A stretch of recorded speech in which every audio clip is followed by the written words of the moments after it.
Deep VR is a meditative virtual reality game that you control by breathing.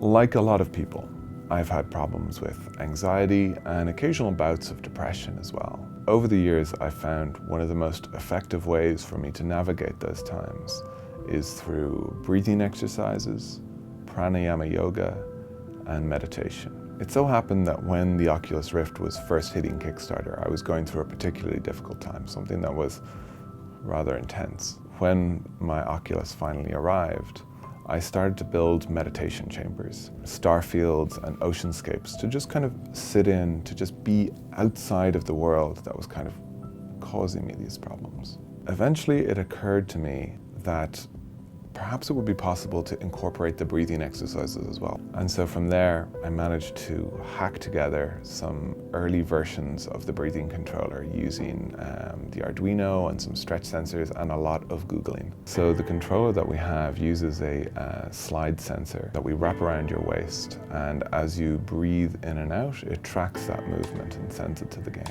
We've been using fabric stretch sensors as well as slide sensors. It's an interesting problem because there's lots of medical breathing sensors, but with a game that has to run at 90 frames a second, those medical sensors just aren't tuned to be outputting data at that kind of speed, except for the really, really expensive ones. Working with Nikki has meant that we've been able to make the game as beautiful as it has always looked in my head. For me, the most important part were two things. Getting the color scheme right, because I knew if this is going to be a VR game, I have to be very conscious about which colors I use. So I did some research about that, some color research, psychological research. And also the sort of low poly aesthetics I use were just something I really wanted to try. But I thought it lacked sort of organic naturalness, and I think I sort of succeeded in finding a style that's low poly but also really high poly and organic. Paradoxical Recordings are doing really great work with the sound and the soundscape of the world. Andy, who's at Paradoxical Recordings, has been my friend for a very, very long time. And he started incorporating the binaural beats for this version, layering them into the soundscape that he'd already created.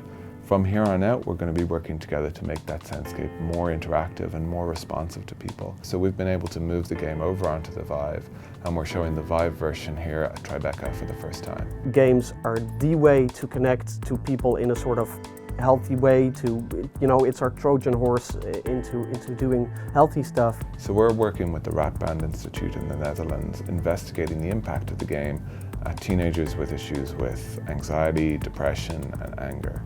And with them, we're developing a series of prototypes that are going to be tested in a variety of health institutions in the Netherlands. On the other hand, we also want people to have it in their own home. We need to figure out how we can get the controllers made or how we can track the breathing so that we can make sure that people can have this at their own home in a way that is not going to cost too much money. There's a few things that we hope to accomplish with Deep VR. We want to help teach people these breathing techniques that they can use to then manage these conditions outside of the game. So if we can teach people slow diaphragmatic breathing and they can bring that into their day-to-day life, that's really great, because this is a technology that exists within all of our bodies that costs no money, that we all have access to. And then finally, when somebody actually plays the game, just to give them a nice experience. We've all had an experience of those days that just build and build and build, and the stress comes and comes, and we start off a little bit stressed and we get more and more and more, and we're just held like this. Sometimes we can see that the game can interrupt that flow, that can stop people, allow them to recenter, and when they come out of it, they're no longer at that kind of high anxiety stage.